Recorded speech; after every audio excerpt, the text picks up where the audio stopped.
I do. I have the exports. And it comes right to my house.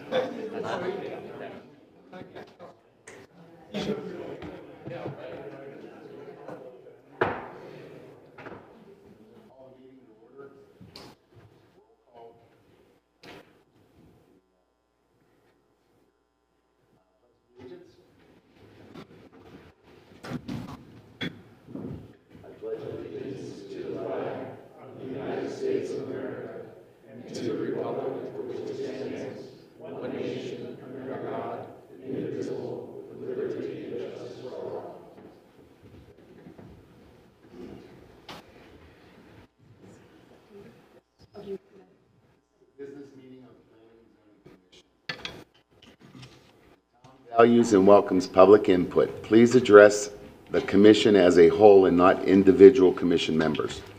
Do not address staff or members of the audience. Commission action on items brought up in call to the public is limited by the open meeting law. The commission may direct staff to study the matter and reschedule for further consideration at a later date. Items on this agenda will not be heard or discussed in call to the public. Individuals are limited to 3 minutes. And I have no cards for any comments.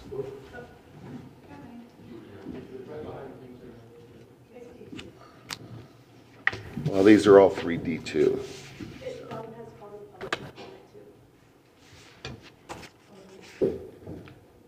Okay. Chuck Robertson? Do I need to wait for D2 to come up? No, because you put on here call to the public non-agenda item also. You didn't want that on there? Whenever we're going to discuss D2. Okay, we'll hold off then. Okay. Consider approval of the minutes of the regular meeting of the Planning and Zoning Commission held on September 26th, 2024. Do I have a motion? I move that we approve the minutes of the regular meeting of September 26 as printed. Second. All in favor? Aye. 1, 2, 3, 4, 5, 6 in favor. New business. Public comment will be taken at the beginning of each agenda item after the subject has been announced by the chairman and explained by staff. Any citizen who wishes to speak one time for 5 minutes on each agenda item before or after commission discussion. Questions from commission members, however, may be directed to staff or a member of the public through the chairman at any time. D1, public hearing, discussion and consideration of a minor amendment to the land use element of general plan from forest to high density on a portion of APN 212-01-036P totaling 18.5 acres. Jeremiah? Good evening, commissioners and members of the public. There have been 2 prior submittals for this site. The first proposal came in October of 2019 from owner BC2, rezoned 26.4 acres from RLO to RVP. The applicant withdrew this request when a referendum was filed. A subsequent zoning amendment request by the current owner, GKR, was reduced to amend only 6.2 acres from RLO to RVP. Council approved this. A referendum later defeated it. During the prior submittals, access issues and concerns were raised over the impact on residents on Valerie Lane. Initially, a buffer of 150 feet was offered to the residents to address this concern. This rendition, it offers 250-foot buffer with the amendments approved on September 7th, 2023 by council. That was the amendment to the general plan and zoning amendment for the, I think it's roughly 6 acres for a medium density zoning, R14. The applicant requests tonight a minor amendment to the land use element of the 2015 general plan. The request is to permit high density to create the town's first legal RV park. The current land use element is shown. Can we get the maps brought up? Thank you. Certainly. It's not real clear. Yeah. Sorry about that. I'll do my best here. So we'll go through some of the maps here tonight and take a look and see what current land use is. So this is basically in the vicinity on Valerie Lane. We have a 40-acre parcel that's under discussion tonight, and the majority of it is shown as forest in the current 2015 general plan as amended, and there's no real explanation of what that density is. And then you'll see on the south end of the property was the amendment that I referenced prior, and that was the 6.1 acres. You can see some of the surrounding land uses are shown as commercial, and then to the south, the county's plan shows it as medium density as well. If approved, the minor amendment would permit a zoning amendment to change the underlying zoning from RLO to RVP. The surrounding land uses comprises low density, medium density, and community commercial. The proposed use would permit the first legal RV park within the town limits of Pinetop-Lakeside. And so I'm going to go to the next map here to show kind of what they're proposing. There's, like I said, there's a total of 40 acres. The 6.1 acres has already been rezoned. And in this rendition, we're looking specifically at that 18.5 acres in green. This is the portion that is under consideration tonight for the first portion that we're discussing is the land use amendment. And then this right here is the conceptual design as provided by the applicant for that 18.5 acres. Kind of shows you the layout of what they're thinking. Now, keep in mind, this is not a site plan. This is just a concept of what they're showing for discussion tonight.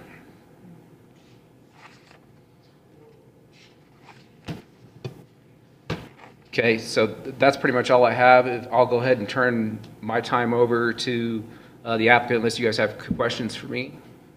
No. Okay. What was that 6 acres rezoned for? Can you come up to the podium so we can get you on the record? Everyone else can hear. What was that 6-point-something acres rezoned for already? It's rezoned for medium density R14. What's R1 for? Quarter-acre minimum lots. Oh, gotcha. Single-family residential. Yeah, it's similar to what's in the county south of Valerie Lane. Okay. I do have a question, quick. You mentioned that there was a 150-foot buffer, and now this rendition offers a 250-foot buffer. What changed about the buffer? So the buffer is that 6.1 acres, and that's 250 foot wide. So, and this came before us last year around this time, I think. August. Yeah. So it went to the commission in August last year, but that's the buffer that we're looking at today. So, and I asked the applicant why hasn't he moved forward with that, and the response was he wants those people to be able to know what's going on behind them. So it's different than what is on Valerie Lane as opposed to them being forced on it. This way they'll see what's there and they'll buy into it that way instead of it coming later after the fact. So I think that is a valid response, and I think that it shows some insight into addressing some of the concerns of the community and actually expanding that buffer from the original rendition as well. So yeah, that 250 feet is a R14 zoning. That is, we haven't seen subdivision, but you guys will see that at some point. I'm assuming after, if this is approved and the RV park is built out, then we'll see that subdivision come forward. Good. Any other questions? Please fill out a card if you have. I did. Okay. We were going to call that at the D2. We were going to call. Are D1 and D2 not closely related? So right now we're discussing the land use. It's kind of a map of what the possibilities for zoning are. D2 is the actual zoning. So land use is, while it's different, and we had a meeting last week at the council, conversation with council. It would have been nice to have somebody there if they had questions, because this is what we talked about. Basically, the distinction is, it is different. It guides zoning, but it's not zoning. So it's kind of where we would like to see it go for the land use is what we're looking at here on the first item, whereas the second item is the actual zoning that would dictate the regulations for development. Yeah, some of us are having trouble understanding the perspective for this particular diagram. Looking back at an old diagram, and I think this is Valerie Lane. Sir? Yes, could you come up to the podium? It's hard to be here and up there at the same time. That is Valerie Lane, yes. Yes. And so this corner right here, I'll go up to this map. If you take a look at this one, it has a little bit further zoomed out perspective. So if you're looking for where Lockwood is. yeah, here's the same block. Correct. There, right? So this is Valerie Lane. So what is this here? Is that Lockwood? No, Lockwood is on the map shown. It's to the extreme right before the key. Yes. Mm-hmm. Does that help answer any, as far as location? Okay. Thank you. Certainly. I'd love the comment or question from Mr. Robertson, even though it was D1 versus D2. I also think they're closely rated items, and it'll help us to soak and make a better decision. So, Well, why don't we call on all three of the cards now? If they specified for D2, then, I mean, they could add, if you want to, it's your call, Commissioner Kensley.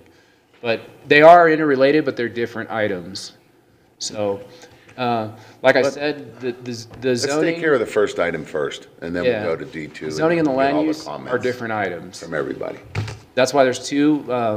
Basically, the general plan shows a suite of different zoning that could take place within different types of land uses. It doesn't say it's this type of zoning. It says this is the type that we would like it to be. This is the type that we would aim for.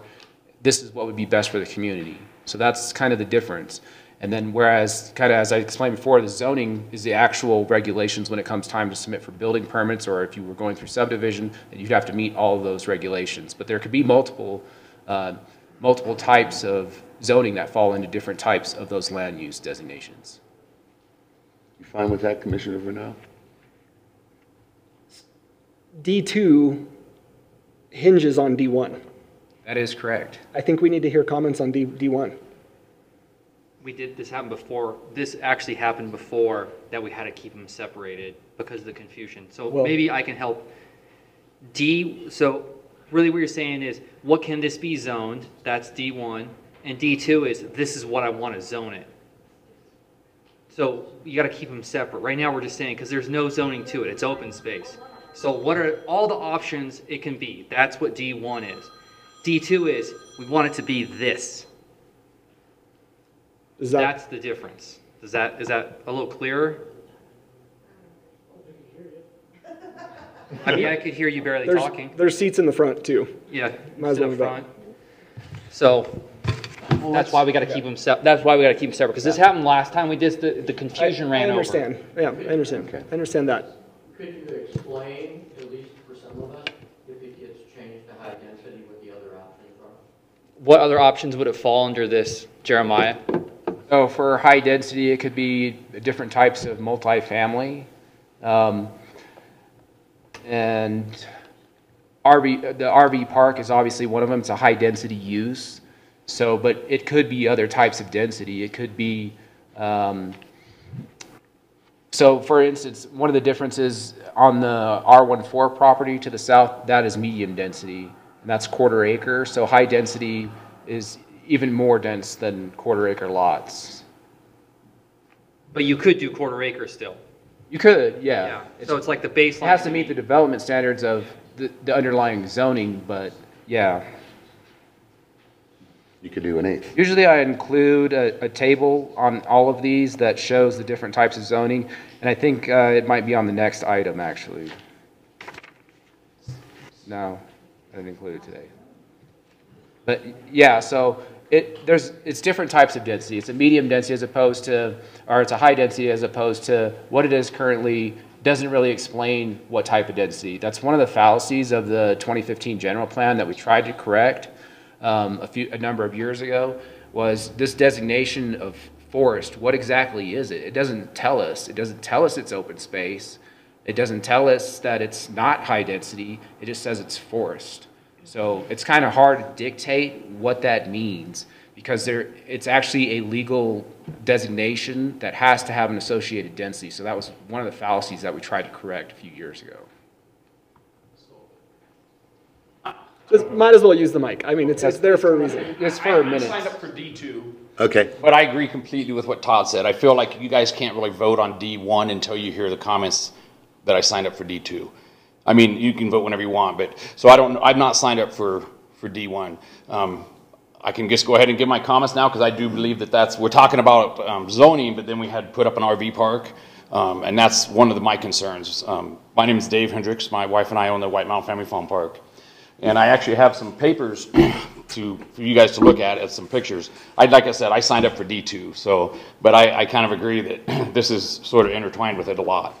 My concern is for me, with the rest of the community, that this has gone to a vote a couple different times, been voted down, that the community didn't like it for multiple reasons. I'll pass these around to, I don't think I have, somebody can share. He said you're the owner of the pump? Yeah, we own the pump park. Somehow they went by. Oops, There's that. there's another.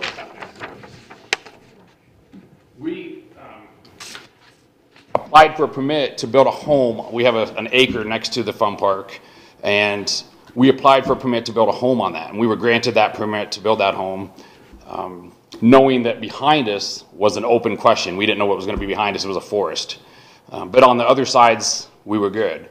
I have a park that's mine. I have a dentist in front of me that's a beautiful building. I have Ashley Furniture that's a beautiful building. I've talked with Tammy, the owner of Joy Furniture now, and I asked her, because I had to get permission to get my sewer line off of her property. I had talked to her about getting that, no problem. She was great, wanted to see a house, pardon me. And since this came to pass, there's a map that I don't have, and I thought it was going to be here at this meeting. It might be at D2 for the access, ingress, egress access, which is now shown going right next to our property, right on her access for the deliveries. And I asked her, I said, man, why wouldn't you let me know that you're going to do this? She was told, and she was going to be here tonight, she's closing the store, that was going to be for emergency access, ingress, egress access only, and in the future they might build a few cabins. There's a gate that was going to be there, nothing more. And then I saw a map, which I don't have here, which hopefully will be here tonight, showing that is the main ingress or egress to the park. So that's a huge concern of mine. That I would, that would have definitely dictated if I was going to decide if I was going to build a house right, next to a road. I mean, the setbacks are totally separate, it's totally different for that. And so I just wanted to come and address everybody. Like I said, it was voted down twice. It went to the referendum the first time. That the people didn't want it for multiple reasons. I'm a business owner, so I like people to come to my park, but at the same time, I see the traffic concerns. I can't take a left. I mean, it doesn't happen. You can't take a left. And I just wanted to come and, state that it got voted down. That was how people wanted. They didn't want this right here. There's too much traffic. There's a lot of other concerns. As you guys can see the picture there, I have a huge concern. Where I was allowed to build a house. That picture was literally taken today. So that's the stage of construction I am in on my home. So thank you for allowing me to speak. I have a question for you. So to come out of your park, don't you use the road by Joyce Furniture? Yeah, that's a totally separate parcel. There's a driveway on there. We come onto Maverick Lane. The park comes out right onto White Mountain Furniture. Onto White Mountain Boulevard. The commercial park goes right out onto White Mountain Boulevard. Our home, our residence, goes out onto Maverick Lane on the cul-de-sac. Okay. Yeah, I thought I'd come out of your park on right by Joyce Furniture, though. Nope. I didn't go on White Mountain Boulevard, though. The only way you could do that is if you went up over the curb into the Asian Bistro parking lot. Oh, okay. So And you could have done that because people do that all the time. But no, it goes on to White Mountain Boulevard. That's the exit's on to White Mountain Boulevard. And that property, that acre, it's a little over acre, it's 1.1 acres, has an entrance right onto the Maverick Lane there. You purchased an easement, correct, from I had to purchase that easement. adjoining property? Yes, And- I had to purchase that from Kurt, the dentist. Right, so when you submitted your building permit, I had that it. was the front of your property, though, correct? Correct. Yes, I've had that easement for probably close to 3 years now. Right, so one of the things that changed for you was when the easement was purchased and it became possibly a public ingress egress, then the front of your home shifted from what you had submitted to actually the side, so. Well, no, I mean, the house still faces the exact same way. It always Right. did. The house didn't shift, but the access. Well, my access is still the exact same too. I still go the exact same way I was always going. This is my side yard. So this is what you guys are looking at there, the pictures, which I didn't bring one for you, Jeremiah, because you were there. I was there yesterday. You were there yesterday. That's my side yard. And, you know, I voiced my concerns to Jeremiah, and, you know, that's why I'm here tonight, to voice my concerns. So, Before you step down, Jeremiah, can you shed light on the easement at the end of the cul-de-sac? Is there an easement that goes adjacent to the property there? There is an easement, and I think some of the confusion comes from the easement was actually obtained from a different party than the applicant tonight. And so I think that's where some of the confusion comes from. Right, so the easement is, grants access to whom? Correct. That was the intent of the easement, was to grant access to the properties behind it. Now, how it was portrayed to when the person with signatory authority, I wasn't a part of that, but I can say that neither was the applicant, but the intent was for that to be an access for not only the other proposed development that hasn't come before us yet, that's in the works, but also this RV park. and that's my concern is she said that under no circumstances was that's going to be a road that was ever relayed to her. It was going to be an emergency ingress egress with gates on it, and in the future they might build a few cabins. And she was going to try to be here tonight. She owns this furniture store, was closing it down, so she said if she could get here before I spoke, then she would. But that was what was said, because I said, why would you give me permission to do this if they're going to be having this be a road? And she did not know there was going to be a road. So one thing that, if I can interject though, we're really just talking zoning tonight. And what we saw was a conceptual design. It's not a site plan, or it's not a subdivision or anything of that nature. So access and stuff like that, the nuts and bolts and the details will be handled at that point when we talk the site plan for this project. So we're here to talk about ingress, egress, easements. We're really talking about the land use for the specific item. And so while I'm not discounting that that's an important item, but it should be addressed at a later time. yeah, I just wanted to address it here because, like I said, it seems like things get passed and then it just goes on to the next stage, and you don't get a chance to do anything until it has to go to a vote to the people. And if people would stand up and more people would come in, I know that there's an overwhelming majority of people that don't want this RV park. And I'm a business person, so as a business person, if I was trying to do that RV park, I would be upset.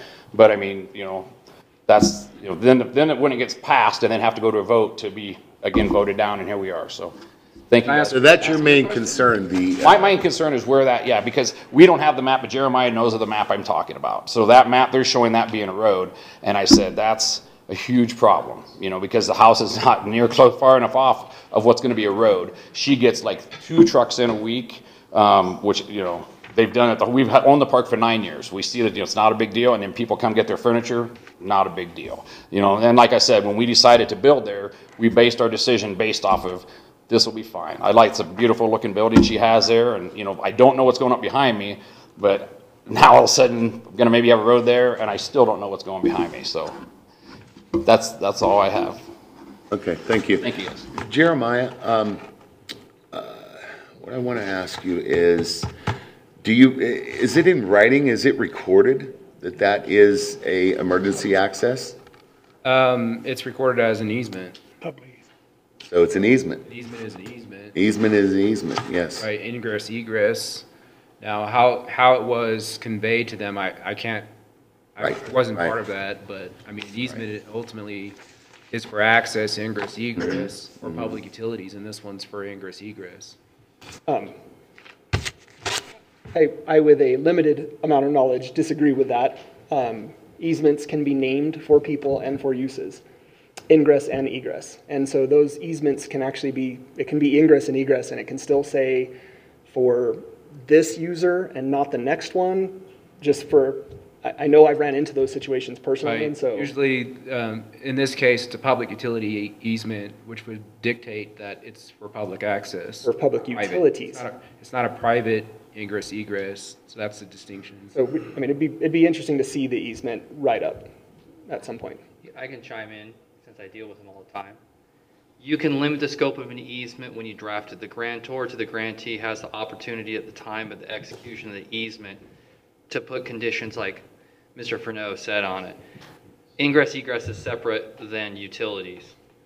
It just is. So when the easement was granted, the language could have stipulated the use of the easement. It has to stay within the scope of the terms of the agreement. So if it's a broad easement, it just says ingress, egress, c'est la vie. But if it says only for this purpose, that's enforceable. Right. I would agree I with don't that know. statement. Now, is that a recorded? Yes. So Yes. it's not part of this application tonight for a reason, because we're not talking site plan, we're talking land use, we're talking zoning.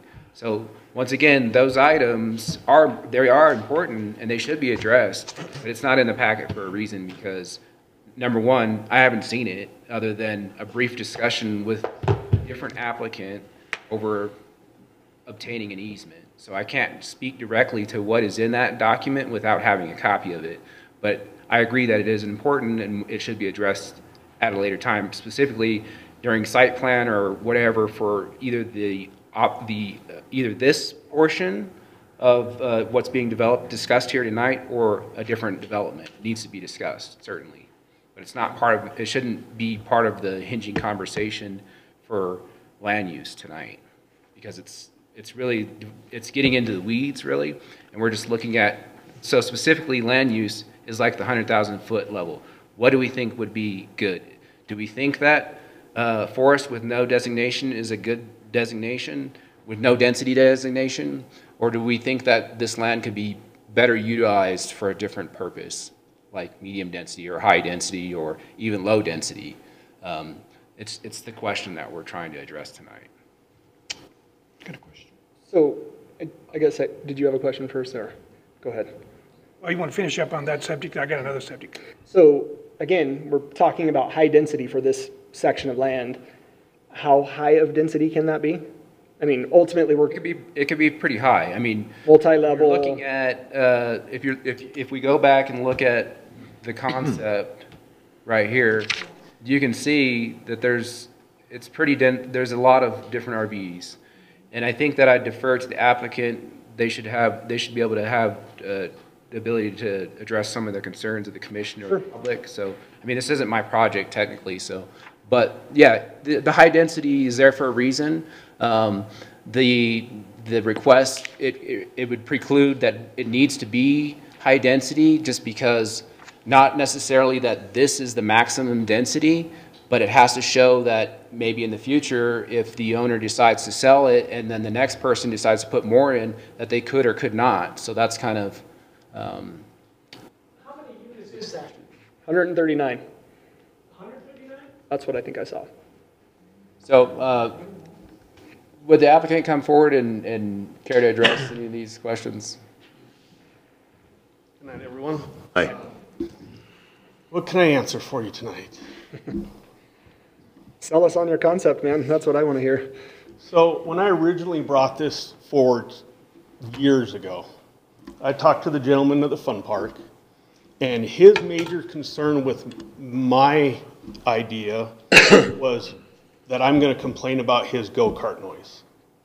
So, you know, when I bought the property, there's an easement along there, an ingress, egress, utility easement right along the edge of his fun park. It's been there since I bought it, 5 years ago, 4, I'm not exactly sure. Working with Ralph Joy, I've always had a fire exit through Joy's Furniture. It is now a ingress-egress public utility.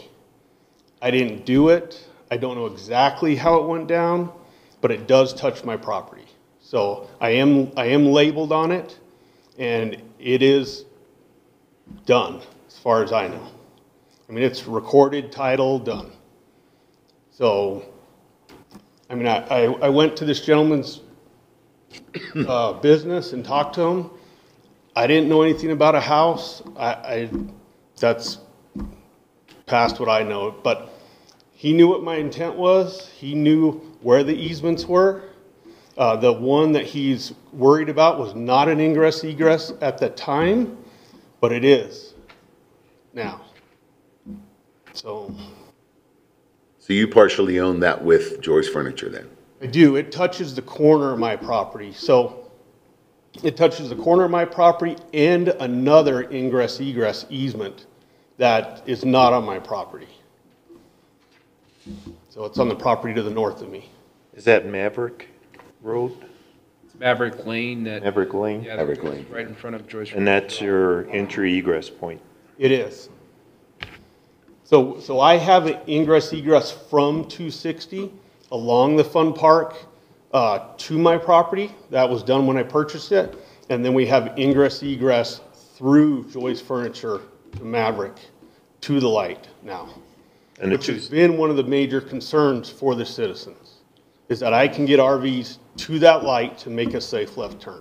And not have to use Valerie Lane in that process. Correct, and not to use Valerie Lane, because that was the biggest thing that they didn't want me to do the first time. And you're not going to have anything on 260 then, correct? No, I do. I have ingress egress. I could use it as an entrance, and I could use in front of Joy's as an exit to get to that light. So I do have legal access to that. Okay. So you have to work with the state anyways for... Yeah, and that's where the turn lane is already, which... Oh, okay. Which ADOT, everything that I have here, that turn lane and that decel lane is current for what ADOT requests. Okay. It was just the left turn was a problem with big RVs, making it safe. Mm-hmm. Mm-hmm. On figure 2, you are showing a little piece of the green, that little trapezoidal wedge, but that's not part of this zoning tonight, correct? You talking about the red? No, there's a little wedge right there. That little wedge up top is not my property. Okay, so that's not a part of this zone. It's not. Now that the ingress-egress easement hits that wedge, that is not my property. But that little piece is not my property. Okay. Then if anyone else has questions, you'll be more than happy to answer them. Yeah, for sure. Okay, thank you. Thank you. We got to move on to D1. And then we'll go to D2. And then we'll take all the questions and everything that anyone has. So do I have any motions on D1? Tim, will you formally open the public hearing? Yeah, we never. This is a public hearing if anyone wants to speak. I didn't want them to speak until we voted on D1. But even if someone didn't fill out a card, if they wanted to speak on it, we can't, as a public hearing, not let them speak. Yeah. Right. And then you can close it. Then why don't we just combine them both and then they can talk? Whoever No. wants to. If they want to speak on this item about density, they can. And then they still have the item on for zoning. Does anyone else have any questions on the D1? Mr. Mike. When I look at what's happening here, combined with what could potentially be happening across the street, I'm Mike Muffenmeyer, by the way, I'm the president of the Chamber of Commerce here. And I look what's potentially happening with the Lake Point development across the street. It's a vital concern for businesses, right? We want businesses, we want density, we want all that. But I think it's important for us to think about the entire picture versus A, B, C. Let's think about the whole thing, because these two things being right across the street from each other, should Lake Point come to fruition, and it sounds like that's all been approved and it's moving forward, I just want everybody to be considerate of the fact of what that will do to that intersection. Dave, I appreciate your concerns. That's all I can say. Thank you. Anyone else? Is this going to be a year-round RV? If it's an RV center, is it going to be year-round? Is it going to be winter, summer? I mean, people are going to be living there permanently? No, we had no intention. Last time we went through this, it was going to be a 7 to 9 month season. Mm-hmm. And you're going to use the whole 18 acres for that? Any other questions? Come up, please.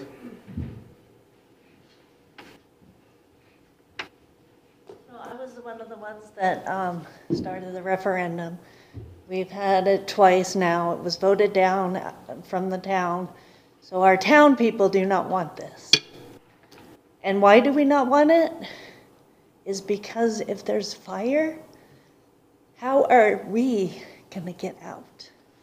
I'm going to have to get on my horse to get out safely because we're going to be following 140 RVs out if there's a fire.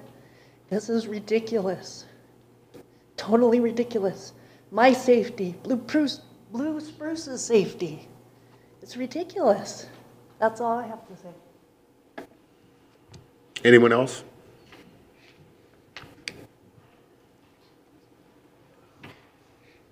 Evening. Everything seems to be conceptual at this point, so let's conceptually put together what what Mike alluded to. Across the street on Shola Lake Road, 130 townhomes or condos, whatever, and the myriad of other people to be going there for events and stuff. Then we've got across the street, the proposed RV park. This is a traffic cluster. You might as well have Dan Barnes just put a guy on full-time retainer and sit out and start writing the tickets and taking care of the accidents. ADOT's already said they will not put from what I've heard, ADOT will not put another stoplight in that close to Lockwood. So you got the right-hand turn lane that we say goes to nowhere at this point. You got whatever it's called, whatever you want to refer to, the easement that that's being proposed. So I don't know, the big picture is how are you going to handle the traffic? How is it going to be safe for residents? I don't know if that strikes a chord, but it would bother me if I lived over there or even have to travel through there. Thank you. Mm-hmm. Anyone else? I've been sort of trying to get up here. So, I don't know most of you, though. And what is your name? My name's Chuck Robertson. Okay. My wife and I have been here. We built Valerie Lane in 1985. Moved up here full-time in 83 and have lived up here and worked up here. Retired sort of about 4 years ago. I'm a doc, my wife's a nurse midwife. We're a long time here, we're gonna stay here. We would have never bought there if I would have ever thought there'd be an RV park I could throw a rock at. You folks are representing the citizens of Pinetop-Lakeside. It's been pointed out, it's been voted down twice. I feel sorry for Mr. Detmeyer. Unfortunately, the majority of people don't want it. So why you're even considering changing the zoning so that you can make it an RV park, okay, it just bewilders a lot of us who were caught off guard when we got our letter recently and this came back. I addressed you folks last year, I believe. I think Todd had just got on when it was about the 6 acres, and I was in support of it. I have no problem with the concept of houses going in there. You talk about low density on the south side of Valerie. Well, the property line extends down, and we're actually zoned R1. It used to be just general forest zoning when I bought. the community in the area we live in there got it rezoned R1 because that's the kind of lifestyle we wanted. So willing to tolerate, you know, a medium density across the street, an RV park? No. And the fact that it's been voted down twice, it wasn't voted down because of where the access was. It's voted down because of the concept. The citizens don't want it, so why you would rezone it so that it could be done is just bewildering. I understand your position of being on a board and all this. Haven't done similar stuff in the past, but I don't understand how you could go against the wishes of the citizens. It wasn't because of where the road went in and out. It was because of the concept. You know, I really encourage you to really consider whether you want that zoned high density. RV park doesn't go in. You want apartments there? Is that what you want? What's your vision for our town? What do you want our town to look like? What do you want people to come up here for? Really encourage you to think about that. Thank you. Thank you for listening. Thank you. Hold on 1 minute. I'm gonna call on Ralph Engler.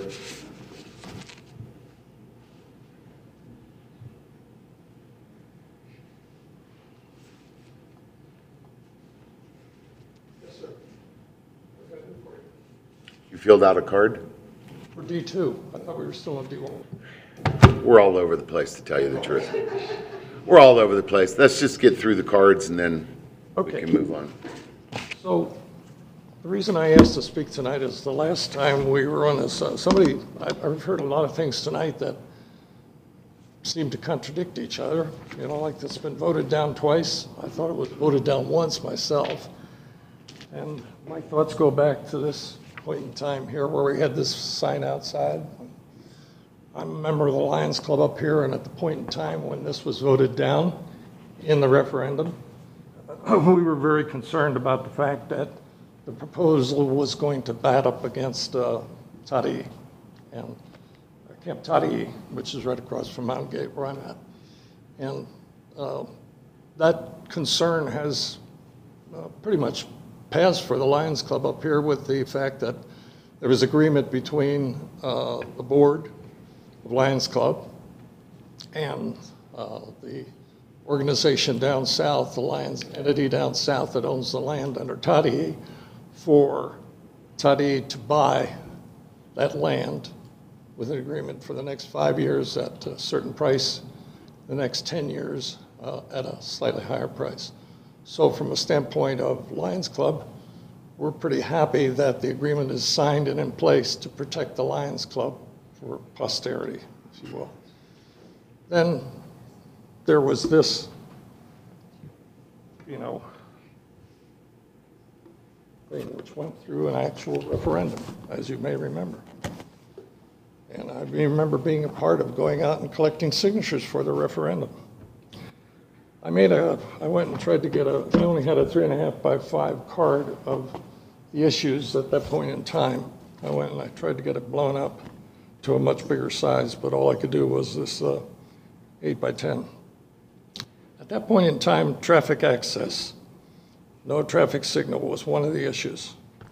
Fire evacuation, emergency evacuation for everybody in our town was an issue. Planning issues for the exchange parcel. Not master plan, the 344 exchange. This is the red coat land exchange issue. Remember that? And, you know, there were a lot of concerns from people in Valerie Lane, from people at Mountain Gate, from people everywhere.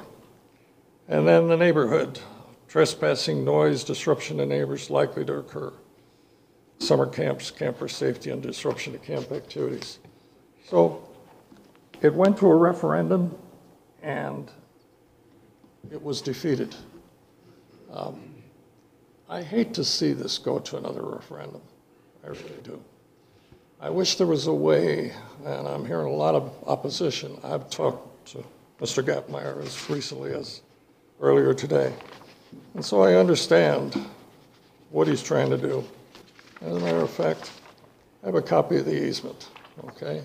Somebody gave it to me some point in the past.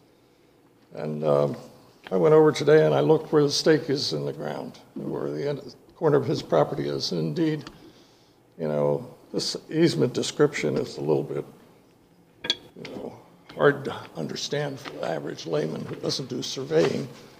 But clearly, to me, it's an easement description signed by this woman at Joy's Furniture, all paid for and everything else. So he clearly has an easement.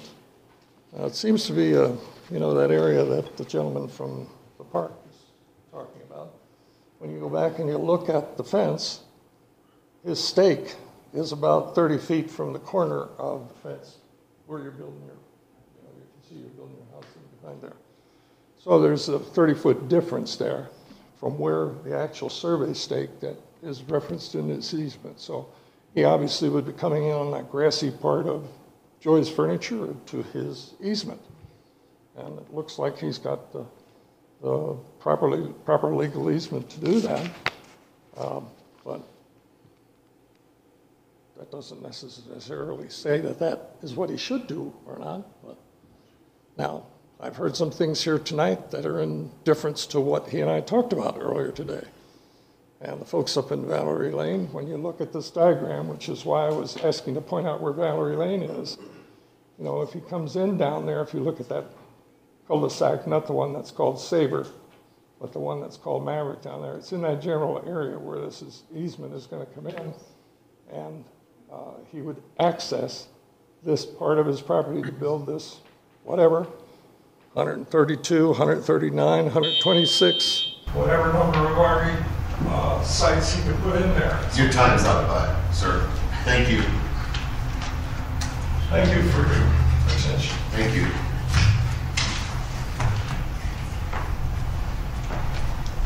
Any other comments?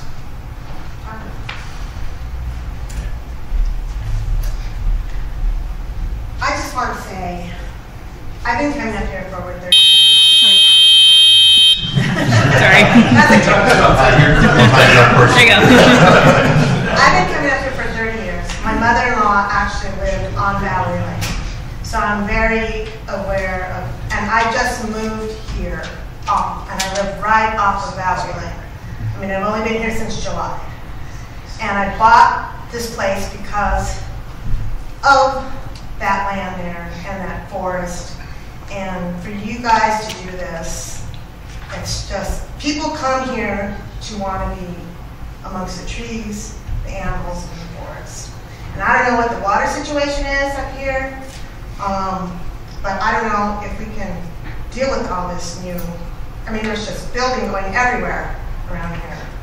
I bought a place that was already there, it's been there for years, but people come up here because it's a small town and they enjoy it. And for you guys to do this, when I just moved here, was devastating. So I really, really do not want this to happen. Thank you.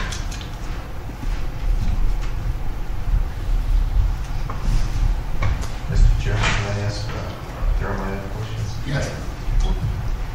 If there were a positive vote on this tonight, does that result in a conditional use permit?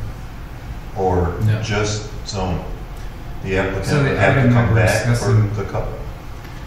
There would be no, to answer your question, there's no conditional use permit required for this. It would be a site plan review that would come back before you guys. Or come before the commission at least.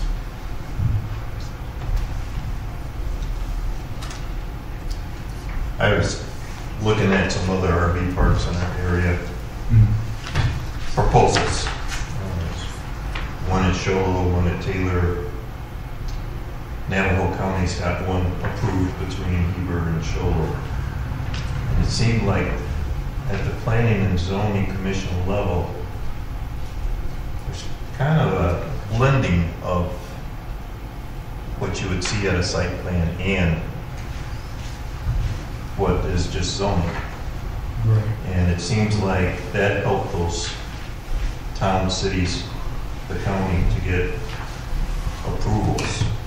There was, at every one of these approval processes in the last 15 months, citizens have come in with a lot of concerns that at this level, conditions were added to address those concerns, but that was mainly for a conditional use permit. With the zoning change, I don't know how conditions can be put on this. It seems like we bumped this up to the town council on a regular basis, and they have to fight this battle. I guess I'm of the opinion we ought to address those concerns here before we bump it up. So like I said, the site plan, our process is different than what you see elsewhere. We broke it up into, and it was set that way before I got here. They break it up into various components so you can look at different pieces of it. Here we're looking at density only. We're not looking at the nuts and bolts. We shouldn't be discussing really at this point the easements because that's part of site plan, same as other concerns like drainage and access. All we're really looking at is the density. Is this good? Is this where the direction that we want to see the town grow in? Or do we want to keep it as open space with no real legal density given to that? So I understand your concern that you want to see more details at this level, but it's broken up. Our process is different from what you see in surrounding communities. So, and I think it's done that way so we can look more closely at those details separate from this piece of it. While they are related, definitely they are related, it's not what we're talking about tonight at all, because it wouldn't be possible to talk about a site plan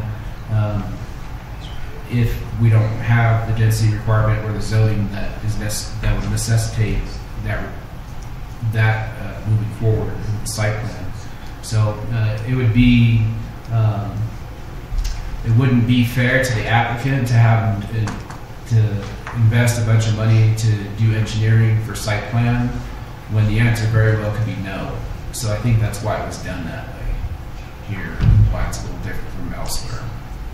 You know, Harry, or Commissioner Turner, the only question we're asking is what density we want there. That's really the underlying question, Dave, regardless of what it is. Low-income housing, RV park, whatever. So the question to us is, how dense do we want it? Not what's going to be there. The concerns are what could be there, and I understand that from the public, but we need to make a decision on D1. How dense do we want it to be? Whatever that is. And then they could vote no, we don't want it to be high density, and then all of that becomes a non-point. We've just spent all this time talking about something that's completely not relevant.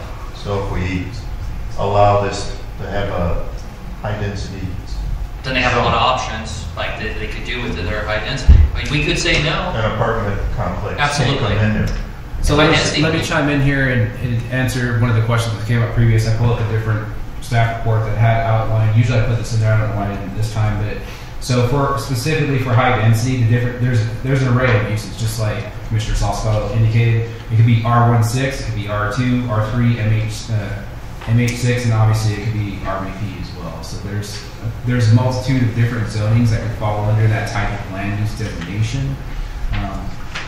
But that, Commissioner Salsfeld, you are correct. We're just looking at the density. We're not looking at the details of where the access is. While it is related, it's not the item under question tonight. So I think the public brought up good concerns of traffic and fire. So the question to us is, how dense do we want to allow it to be? Well, and what, I mean, holding on to the RV topic just for a second, 139 RVs, give or take. I've read a couple different studies that say per RV we're going to see somewhere around 3 to 4 ingresses and egress per unit per day is an average, because if they are short term, they're seasonal. They're going to go get coffee in the morning. They're going to go come back and get lunch. They're not really sitting in their RVs all day long doing anything. And so from that perspective, if we were to go high density, okay, not even an RV park, but multi-level apartments, say, or anything that could fit inside the high density just for discussion on the density topic, I mean, there's a lot of turns that are going to happen out there. Absolutely. And then, you know, definitely with the development across from Shoal Lake, I think it's, unfortunately, I've been here since there was one stoplight from 85901 to 85935, and not many people can say that. And you know, we're going to see another stoplight at some point, whether ADOT says it now or later, it will become apparent, you know. And so, no matter what function goes there, high density would be a lot of traffic on both of those, the future stoplight that doesn't exist yet, and the Maverick Logwood stoplight already. You know, it's just gonna happen. And that's also just 18 acres. There's the property to the north of that we don't know. I don't know what's going on there yet. It could be more high density, and you know, so we don't know that. And so from a future plan perspective, we could be causing a very high level of traffic. And then my other thought is, you know, our town, we do want, I want growth. I moved here, like I said, on the 6-acre portion. I moved here a long time ago, and if the town would have chose to go no more growth back in the 70s, I wouldn't be here, you know. But we do need to grow. However, a balance is important, and so just something for the fellow commissioners to consider. And so I just want to address the traffic generation and the impact. Certainly that would be a requirement that would require Mr. Gadmeyer to put forward at site plan level to address those issues, to make sure that adequate access is provided for whatever the trip generation is for his proposed use. And on a broader level, even though it's not part of this item, it is directly related. In talks with the other project, I've asked them to coordinate with Lake Point and to make that intersection a signalized intersection together. So while that is not necessarily an access point for Mr. Gatmeyer's project, that the broader planning perspective is underway. One more, I mean, this is me just daydreaming more than anything, but you know, the property that we voted last time to correct my words, but we took the acreage from Sholo out on Pinot, right? I mean, that property, in my mind, seems like it would be a much better fit for an RV park. It's not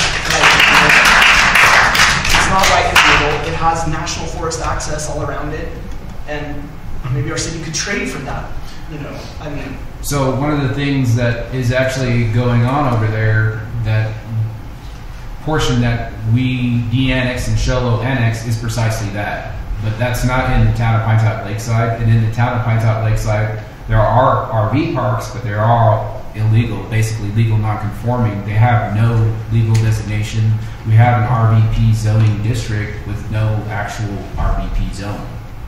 So that's the other thing that we're looking at. And from the perspective, which I was going to get into in the second item of the general plan, this hits on some key components in the general plan as far as tourism, which is a driving factor, and the economic impact that it has on our community. So everything, they're all valid. They're valid perspectives as far as, you know, is this going to cause, is this going to increase traffic? Yeah, we see traffic increasing even without this project. Ever since COVID, the town is looking more like Flagstaff and less like the Sholo Pinetop-Lakeside that you and I grew up in, one stoplight, because I was here too. But that's going to happen. The question tonight is, do we plan for it? Do we proactively plan for it? Or do we react to it when it happens? Because it's going to happen. It already is. And so that's really the key question. And so I think that your comments on the broader planning perspective are valid. And the concerns as far as traffic are valid, that they will be addressed at the site plan level, and it will have to show that whatever impact this has, because it could be significant, it probably will be. I'm not going to discount that, but I think that with the other access opportunities that have been presented, and there's I think there's a total of 3, 2 major and 1 emergency access for this property. So while those items are not what we're discussing, they do hold value in my eyes, because from an engineering perspective, it will be addressed, but not. I don't think that this is the proper venue for it tonight. Okay, we have one more comment, and then we're closed to the public. Lon Hoffman. Good evening, gentlemen. Jeremiah just stole a little bit of my thunder, but all due respect, this meeting's kind of got a little out of hand. As far as we're talking about 2 separate items: an amendment to the general plan, and then a zoning change. This particular project in discussion falls within the guidelines of the general plan.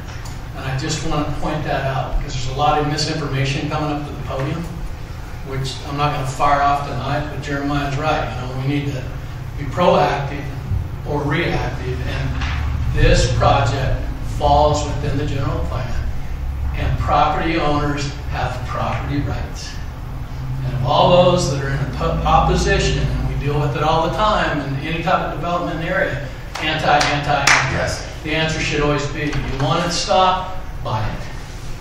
As long as it fits within the code, as long as it's meeting the requirements of the general plan, as long as the commission sees that it's moving forward. So the amendment's made, then the zoning's addressed, and then the site plan's addressed at a later date. Thank you. Jeremiah, you just mentioned that. Gary, we're going to vote on D1. Okay. Okay. Yeah, So you close it to the public, then you say discussion, so Mr. Turner does have an opportunity to speak, but it's closed to the public. Close to the public. And then Gary, Mr. Turner. You just mentioned 2 entries and 1 emergency exit. Somebody go and just point conceptually where those would be. I know 1 is Maverick Lane. Right. 1 That's the primary goes to the for road to left-hand nowhere. turns. Where's the 3rd one? As Mr. Gatmeyer indicated. Definitely. Go for it. So coming onto Valerie Lane, right about here is the power line. Yeah. So this would be a fire exit only. We have this is the go-kart right here. We have ingress, egress coming along here, and we have the access to Joyce Furniture here. So there's 2 major ones here, and then a fire exit at the bottom. Thanks. Yeah. Well, that's Okay, guys. Good job. If we approve D1, we don't necessarily have to approve D2, is that correct? You guys can motion however you wish. Yeah, that's why they're 2 separate items. While the second one certainly hinges on the first one, but so say you voted down the first one, then the second one's kind of an automatic no. But if you vote on this one, yes, you can still vote no on the next one if you chose to. Okay, we have a motion on D1.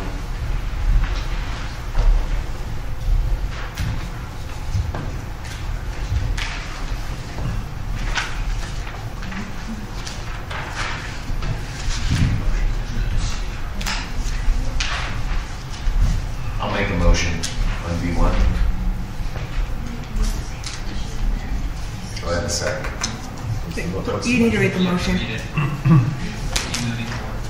Discussion and consideration of a minor amendment to land use element in No. general plan to enforce the high density. Tim, it's on the CDR, the last page of the CDR. Recommend the motion on the CDR.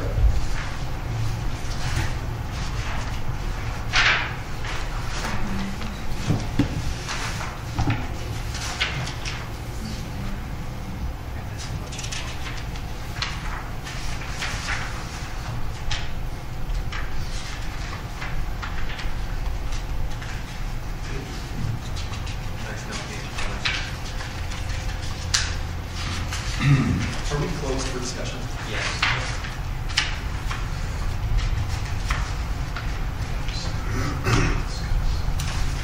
Well, we don't have a motion yet. recommended motion area.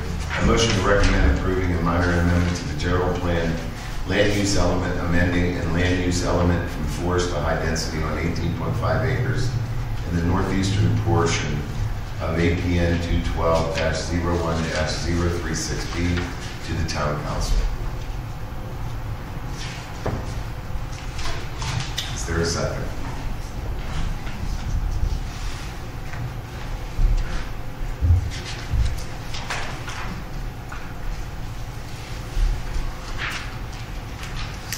There's no second, fails. No second? Motion failed.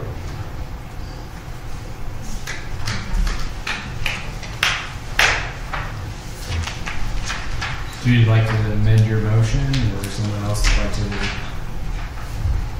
You can amend the motion to motion? approve it as well. If somebody doesn't want to approve it, you can step out there. I think it would be wise if we pump the brakes a second and had a bit of a work session on this. Like, I think there's more to discuss and more to consider. Not just from a no perspective, but it's a big decision. And you know, we want as a town not to be known as a town that shuts everything down. We don't want that. But I think we can offer options if we just slow down for a second. And so I think we should talk about that and talk with our developer. And we're thankful that he's looking at our community to do something in it. But and I just don't know if, what's the options on us doing that. Is it fine? Yeah, I'd like to make. You can table. Yeah. You can table it for a future. So just I move to table this matter for further review. Well, then I move to table this matter for further review. A second.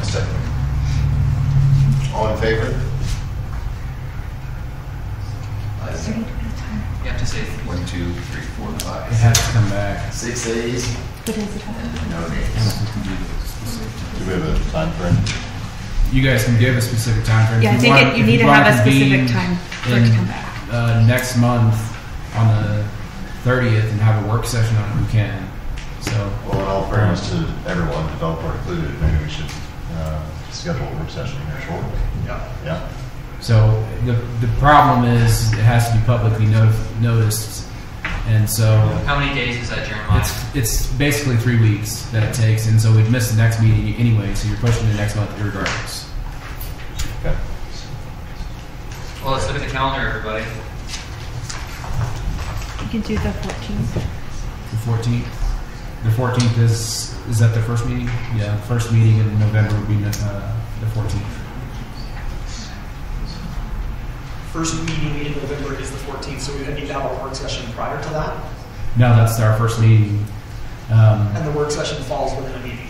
We could do the work session first, and then bring the item back after that. Yes. Or you guys can ask for more information again and continue. It just We depends. do that work session at the meeting.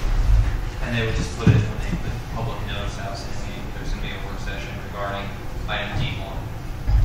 I like the 14th. I just think we need to flesh this out more before we get to the council.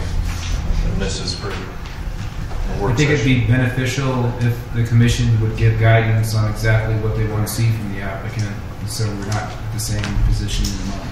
My main concern is the additional property out to 260. That needs to be discussed as part of this overall development. As to Well, the question's not the development, once again, it's the density that we're making. That's really what we're looking at. So what the question is, why should we make this high density? The use doesn't really matter because under the high density, they can make all kinds of things. So we need to decide why should it be at high density, regardless of what it is and how you get in and out.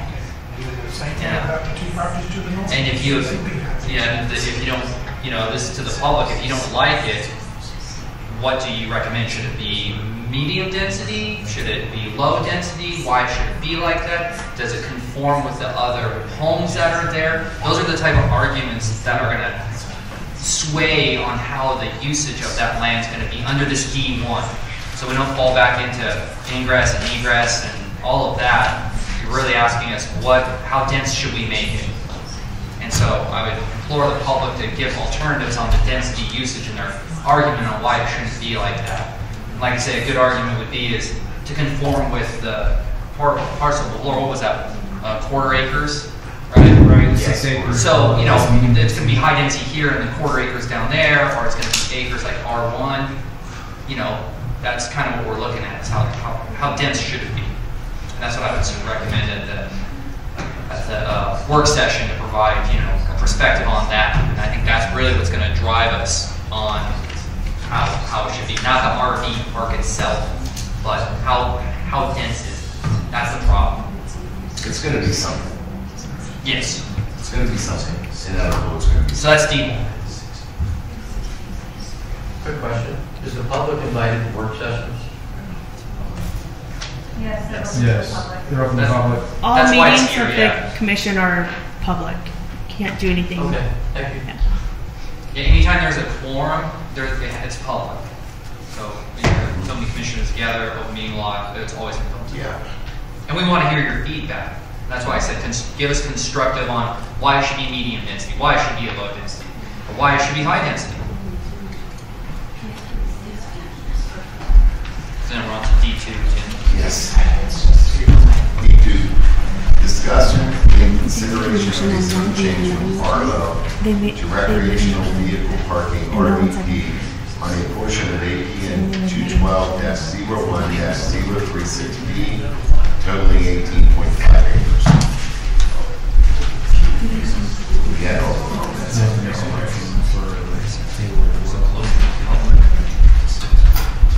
Yes, closed to the public. Discussion. I think we should just move D2 just with D1 since they're in tandem. Yes. And we'll just move D2 to the next agenda item. We flesh out D1 at the next meeting, and then we can make a recommendation on D2. I didn't make a motion, but any other discussion, I guess? Yeah. Do I have a motion on that? Yeah, I move to move D2 to the next planning and zoning meeting in tandem with D1. On the 14th. I'll second. You have to speak up so they can hear there. I'll second. All in favor? Quick question, you guys are you not asking this to be part of the conversation in the work session? Yeah, not part of the conversation because that's separate from. So you don't want, okay. Yeah, I don't want what happened this time to happen next time where they bleed together. Okay, perfect. So, but this will just move because it's contingent upon how everyone decides to move forward with D1. But I think if we make a decision on D1, we need not send the applicant to the next meeting to rule on it. So if everyone decides, yeah, we want to do that, then we can just on right there. And if they choose not to, then it's done. So we're not kicking the ball down the field here. You gotta ask for a vote. Oh, all those in favor? All in favor? 6 in favor, 0 nays. D3, discussion and consideration of a conditional use permit to extend an existing cell tower at 1414 Spruce Lane in Pinetop.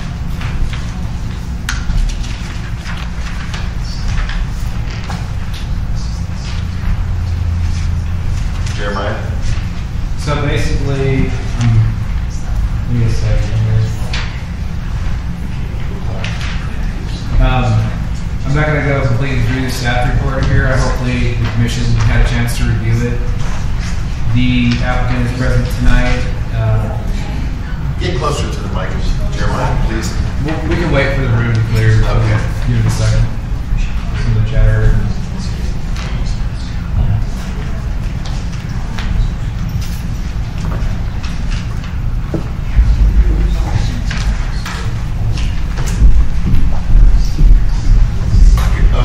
So, really what this boils down to is the answer is it should, for multiple reasons, the applicant should be forced to go forward for a request for a variance from the Board of Adjustment. And it doesn't meet our setbacks that we established earlier this year for cell towers. It's above the height limitations for a neutral zone. So my original recommendation was to condition the conditional use permit and caveat it with the requirement for obtaining 2 variances from the Board of Adjustment. However, there's a federal preemption on this item because it falls under the purview of a existing tower, specifically 6409 and 6498 must be considered. Local government cannot even deny and shall approve any eligible facility request to modify an existing wireless tower for the purpose of that 6409. Term eligible facilities means any request for modification of the tower base station involves increasing the height by 20 foot or 10%, whichever is greater. So the request is for 20 foot. And one of the other factors was having to go back and forth with the town attorney on this for quite some time and trying to see if there was any other options. However, because we're preempted, even though this would be a legal non-conforming use and an expansion thereof, which is not legal, it is federally preempted where we have no option other than to approve it, basically, in a nutshell. And one of the other problems is can't even go forward to the Board of Adjustment to get the variances because there's a 60-day shot clock and it will expire before we get there. So it's an automatic yes, basically, which is unfortunate, but at the same time it allows T-Mobile, who is the underlying provider for American Tower, who's represented us here tonight, to have a tower in our community. And if you recall, last year the fight was, well, why do we need another tower a half a mile away from an existing tower? Well, now they're saying we'll go on the existing tower. So the only problem is one that we have setbacks that are not being met currently, and will increase that. There is businesses located. There's actually a mobile home not too far, and it falls within the current setbacks even. But unfortunately, due to the FCC and the federal regulations, our hands are basically tied. And so we don't really have an alternative. And I included a memo from the town attorney, basically to that effect, addressing what I just said. Other than the shot clock violation, he didn't address that. But basically, I removed the recommendation for the variance to go forward with the Board of Adjustment because it's not gonna. Number one, it's kind of pointless because the answer is forced to be yes, and number two, the shot clock expires anyway. So basically tonight is we don't have any options other than to approve the conditional use permit in spite of it being legal non-conforming, not meeting setbacks, and being above the height allotted for a neutral zone. The applicant would like to come forward and address the commission? Sure.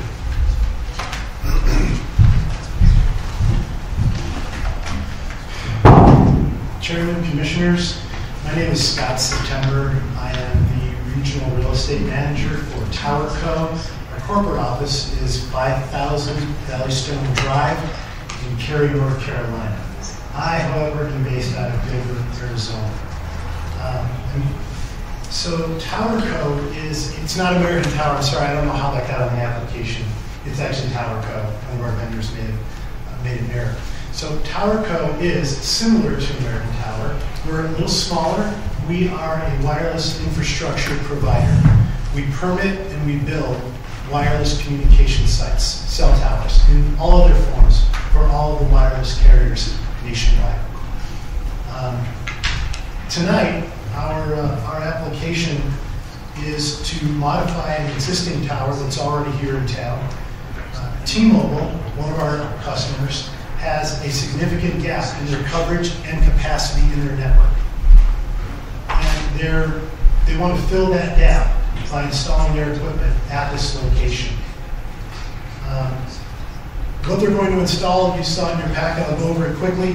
They're going to have 2 new radio cabinets on a new 10 by 15 foot concrete pad, 3 new tower mounted radios. They're going to have 6 new antennas, and they are increasing the tower height by 20 feet. This is consistent with the intent and purpose of the zoning district. This is commercial zoning. And this also fulfills a public need and a public benefit by bridging this gap in your coverage and capacity and bringing this new service to this area here in Pinetop-Lakeside. So, Mr. Lloyd talked a little bit about an eligible facilities request in 6409. What happened was back in 2012, the United States Congress passed and the President signed the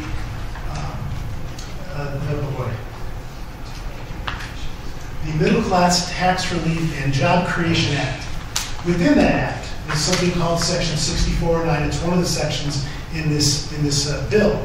And what Congress recognized is the benefits to our entire nation of a quickly expanding wireless, high-speed, broadband services. And the best way to do that is to use existing infrastructure. And so they wanted to create a fast path in order to do that.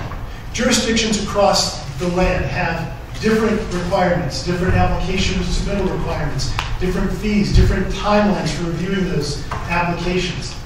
And they wanted to apply one standard across the nation. And so they said if it's an existing cell site, and if the application is an eligible facilities request, it has to be 4 things. It can't be greater than 10% or 20 feet taller than the existing tower. It can't have more than 4 additional cabinets added to the site, to the ground equipment.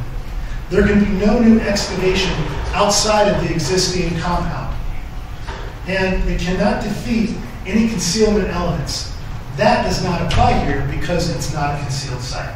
If it were a palm tree, and you wanted to add another carrier to a palm tree, and there's palm fronds that hide the original carrier, and you want to add something below or beneath, it no longer looks like a palm tree, it starts to look like a toilet brush. So in that event, it would not apply. That would not be an eligible facilities request. But our application tonight does meet those standards and it does qualify. I'm not going to reread what Mr. Lloyd read to you about the federal code, but we meet the requirements of this DFR, and we desperately want to install this equipment and provide this service here in Pinetop-Lakeside. I'm done, and I'm available for any questions you might have. I have one question. I have a question. So, say it's approved because we don't really have an option, and then and you come back again next year and say, well, we want another 20 feet. When does it end? When can you say no? Yeah, that's my question. Chairman, Vice Chair, Commissioners, and Mr. Lloyd, the answer to that question is this can only be done once. It can only be done one time. So if we want to do this again, if anybody wanted to expand beyond the first eligible facilities request, they would be subject to all the rules and requirements of the local codes and ordinance. So you handle all of AT&T, do you handle Verizon or anybody else on your towers? Yeah, T-Mobile, Verizon, AT&T, and some of the regional carriers, Cellular One, US Cellular, and a lot of the other smaller regional carriers, I can't even name them all. Mm-hmm. When will this service, when will it be up and running? Well, the next step, assuming that we receive an approval tonight, would be to secure a building permit and provide all the structural documentation and all the safety regulations. I know that our client this is a speed to market industry. The faster they can deliver the service, the better. So I don't have an exact time for you, Commissioner, but I'll say that nobody wants to make this happen faster than TowerCo and T-Mobile. Mr. Pence? You are going to extend the little box structure frame up 20 feet and add another ring or two of those pods, for lack of a better word? Chairman and Vice Chair, I think your question is, are we extending the tower? Correct. We are extending the tower 20 feet in accordance with the FCC Section 6409. He was asking, are you extending the base? No, the base? Not the base, but the structural box frame on top. Oh, okay. Extend it 20 feet and add another ring of those. Yeah, so yes. this is a lattice tower. I believe it's a 3-leg lattice tower. And so we will be adding the 3 new leg extensions with the cross members. And then at the top will be the antenna cross arms with the antennas mounted to the cross arms. So there will be 2 antennas on each sector. It's made up of 3 sectors. Each antenna will broadcast at about a 60-degree beam. And so that's how the sites are designed. And that's what we'll be doing. And then there's radio equipment on the ground with some batteries, just in case the power goes out. And then there's also some radio equipment on the top right behind the antennas. Do you have to secure the 20 feet when you put that up with any guide wires or anything like that? No? There are structural, tower drawings and tower structural calculations that they're really amazing if you ever looked at a tower calc. It's 50 pages of just numbers. Like if you tried to read it, you'd think it was sprayed with chloroform. But they go through a lot of painstaking effort to make sure that these towers meet all of the TIA requirements and that they are structurally sound for whatever seismic or wind gust events. Here there's probably a radial ice requirement. It could be half-inch radial ice. So all of those are taken into effect by a local structural engineer who's going to stamp those structural documents. Thank you. Mr. Chair? Oh, yes, Gary. The surrounding property owners, were they notified? Of course. Okay. 300 feet around? Yes. Because I talked to a couple and they're not here tonight. So I don't think they have any issues. It might be T-Mobile customers. Yeah, thank you. Thank you very much. Thank you. Make a motion. Can you open the public hearing? You need to open the public hearing. If anybody wants to talk, you can say open the public. Does anyone have a comment about this D3? Yeah, can you say we're open? Open to the public? Yeah, we're open public hearing. Close it. Close to the public. Discussion. I'll make a motion. I move to approve the conditional use permit CUP 134 and allow a 20-foot extension to an existing American Tower cell tower on APN 311 48 011A. Tower Co.